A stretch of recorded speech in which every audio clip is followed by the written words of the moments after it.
During the 1960 election campaign, he read The King Must Die by Mary Renaud about the martyrdom of such folk heroes as Arthur in Britain and Roland in France. Given Kennedy's middle-brow fondness for show tunes, it was only natural that in May 1962, Jackie invited Frederick Loewe to a small dinner at the White House. At the president's request, the composer played the score of Camelot on the piano. Still, many of Kennedy's friends, especially the intellectuals, have tried to dismiss or downplay the Camelot image as inapt and mawkish, suggesting that it would have made the cool and brainy JFK wince. Harvard economist John Kenneth Galbraith said Jackie regretted the Camelot association as overdone. Historian Arthur Schlesinger, Jr. called it myth turned into a cliché. It had no application during President Kennedy's life. He would have been derisive about it. Jackie's conversation with Teddy White, he said, was her most mischievous interview. The image was mischievous and legendary. Camelot itself was not noted for marital constancy, and it ended in blood and death. For those very reasons, Jackie Kennedy might well have wished to retract her words.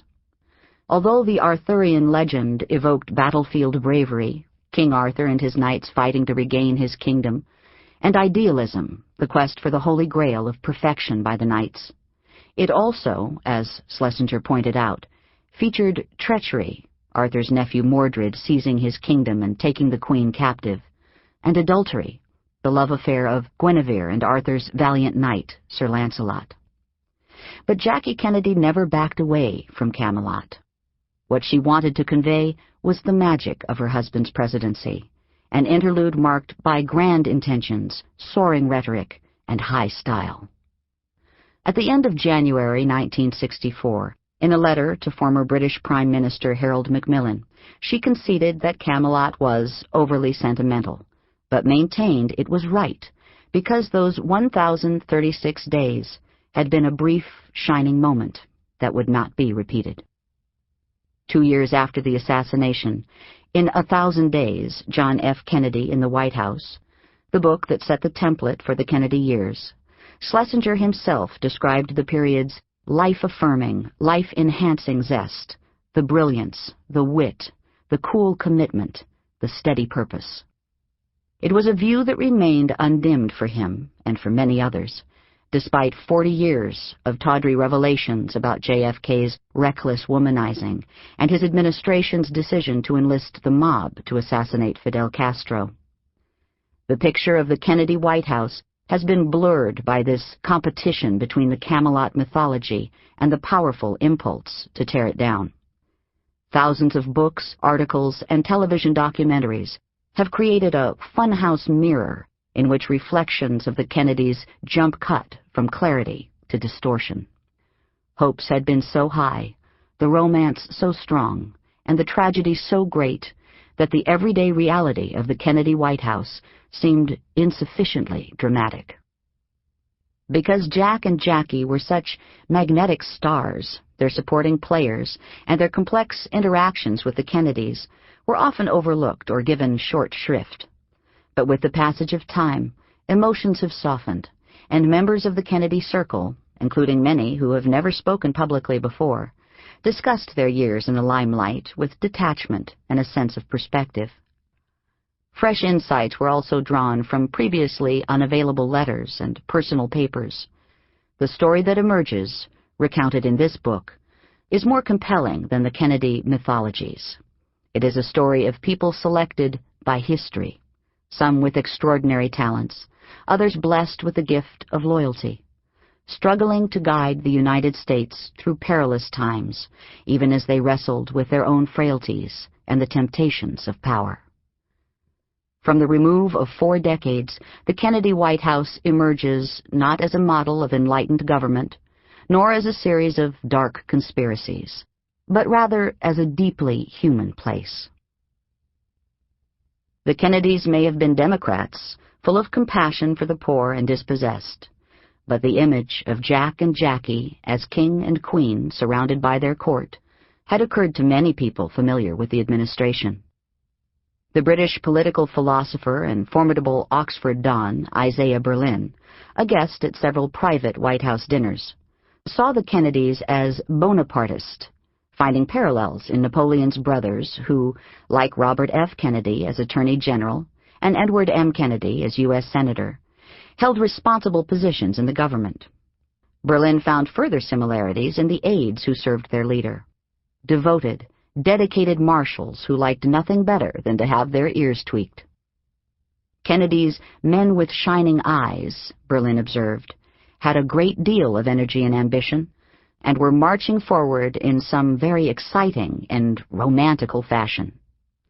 David Ormsby Gore, the British ambassador during the Kennedy administration, and one of the president's most intimate friends and advisers, likened the administration to a Tudor court.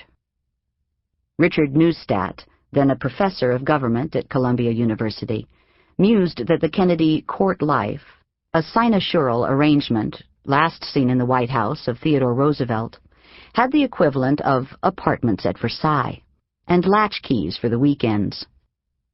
The columnist Stuart Alsop complained after 1 year of the Kennedy administration, "The place is lousy with courtiers and ladies-in-waiting, actual or would-be." As with court life in earlier centuries, the Kennedy entourage made a stately progress, from the White House to expensive homes in the Virginia Hunt country to Palm Beach, Hyannisport, and Newport, all playgrounds for the rich and privileged. "Jackie wanted to do Versailles in America," said Oleg Cassini, her official dress designer and self-described de facto courtier close to the king and queen. "She said this many times," Cassini added. She had realized some very smart women encouraged a court throughout history. In particular, Jackie admired Madame de Maintenon, who presided over a legendary salon before marrying Louis XIV, and Madame de Recamier, the early 19th century hostess famous for the wit and intelligence of her gatherings. Jackie organized her life in the White House according to what interested her, handing off many of the ritual obligations to others and delegating the paperwork to subordinates. "My life here, which I dreaded and which at first overwhelmed me, is now under control and the happiest time I have ever known, not for the position, but for the closeness of one's family," Jackie wrote to her friend William Walton in mid-1962. "The last thing I expected to find in the White House." On any given day, President Kennedy would be managing what veteran Democratic advisor Clark Clifford called the cockiest crowd I'd ever seen in the White House.